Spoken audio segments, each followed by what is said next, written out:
défi RH principal de tout manager dans la robotisation, s'il y en avait qu'un, je pense que le défi principal, c'est tout d'abord déjà de comprendre les compétences qui sont nécessaires.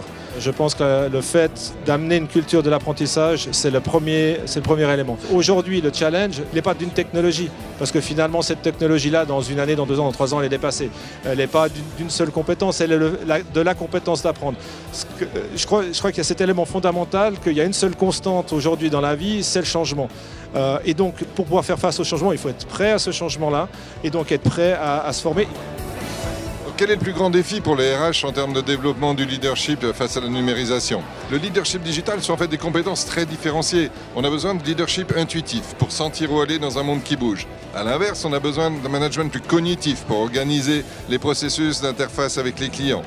On a besoin, au niveau opérationnel, d'être dans le relationnel, puisque les robots font de plus en plus de choses et l'humain est plutôt là pour accompagner. Puis on a besoin de coaching pour aider les équipes dans le changement. Plus personne n'est capable de faire tout cela à la fois, on a les compétences pour ça, donc ça veut dire qu'on a aussi besoin d'un leadership collectif. Et finalement là-dedans, pour trouver sa place, c'est ce que j'appelle le self-leadership, c'est le besoin d'aider les leaders aussi à définir quel rôle ils joueront le mieux et comment ils vont s'intégrer dans un collectif d'encadrement.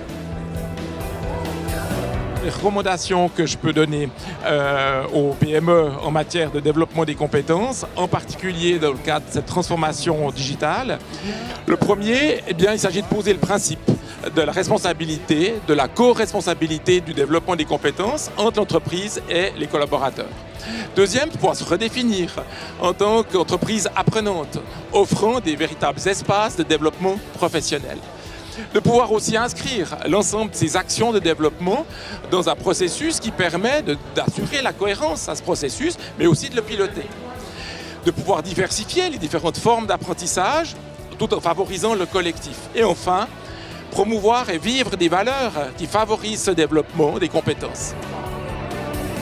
En termes de RH, déjà d'avoir les bonnes personnes pour mettre en place le bon outil, parce que souvent on fait des choix technologiques qui ne sont pas forcément bons, mais préalablement d'avoir les bonnes personnes qui savent reconnaître si le processus est suffisamment reproductible, si la production est rigide, et surtout avoir une vue sur le long terme s'il s'agit d'une automation dédiée, ou sinon s'orienter vers quelque chose de très flexible qu'on puisse réutiliser et adapter pour le futur dans d'autres contextes.